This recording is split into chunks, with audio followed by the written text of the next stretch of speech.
Hello everybody, welcome to this audio lecture. This audio lecture will be dedicated to forensic analysis of serological evidences.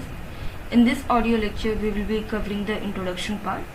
Deep detailed study of the serological evidences will be covered in the upcoming audio lectures. So let's start with the definition of forensic serology. So firstly, what is the definition of serology? Serology is the study of serum and other body fluids which we get from our body. It can be blood, semen, saliva. Now the question arises, what is forensic serology? If we have used the term forensics, then obviously it will be somewhat related to the jurisprudence, and we are utilizing the knowledge of forensic science and serology to identify the culprit and get justice to the innocent person or the victim. So forensic serology can be considered the process of examining and identifying biological evidences which include blood, saliva, semen and urine, and then we go for individualization process in forensic serology. So forensic serology will be defined as the examination and identification of biological evidences, which also involves the individualization of the biological fluids which we have got from the crime scene. Now, the primary activity of the forensic serologist, the scientist or the serologist who works in the forensic science laboratory, his or her work is to identify the body fluids which we have got from the crime scene. We all know in India, rarely forensic scientist visits the crime scene. Investigating officer is the one who visits the crime scene, gathers the evidences and then forwards it to the forensic science laboratory.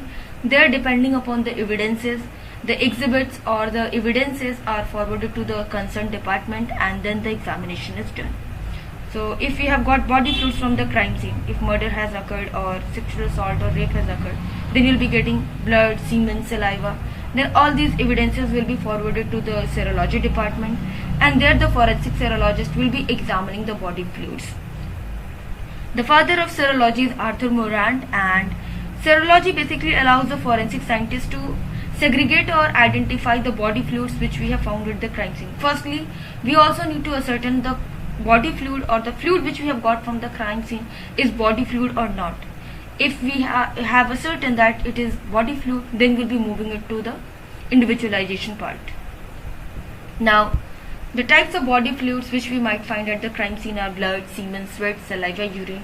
So the body fluids which we will be getting from the crime scene will totally depend upon the scenario. If murder has occurred, then blood pool will be there, blood spatter will be there. If sexual assault is there or rape is there, then semen, saliva, those things can be found at the crime scene. Now the complete forensic serology has been split into two categories. So let's move to those two categories. Those two categories are presumptive testing and confirmatory testing. Now presumptive testing can also be called as screening test. If it is positive, then it leads to the conclusion that yes, this is a particular body fluid. We now move for confirmatory testing.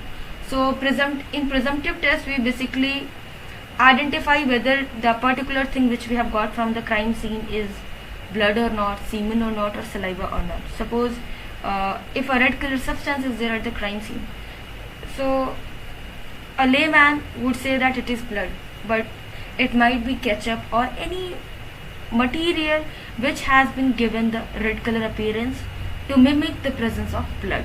So that's what we try to ascertain in presumptive testing. Then we move for confirmatory testing. Now confirmatory testing involves more specialized kind of tests which are carried out on the samples that we have got from the crime scene, and there we try to ascertain that yes, that it is blood or not, it is semen or not.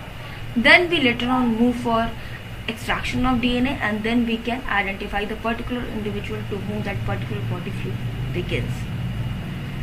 Now the type of evidences from where fluids can be extracted, or we can find that particular fluid is from the clothes of the victim, clothes of the culprit, crime scene, from the bedsheet or any clothing material, from the weapon of offense.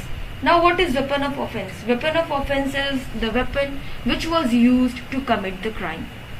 So in this particular introduction, I have tried to cover what is forensic serology, definition of forensic serology, how forensic serology is helping in investigation, and what are the different types of evidences from where we can gather body fluids. Now if you have any query regarding this particular topic or you have any suggestion, then you can put it in the comment box. And if you like this audio lecture, then please like, subscribe and hit the bell icon. And these are the references. If you want to further explore this topic, then you can refer these references too. Thank you.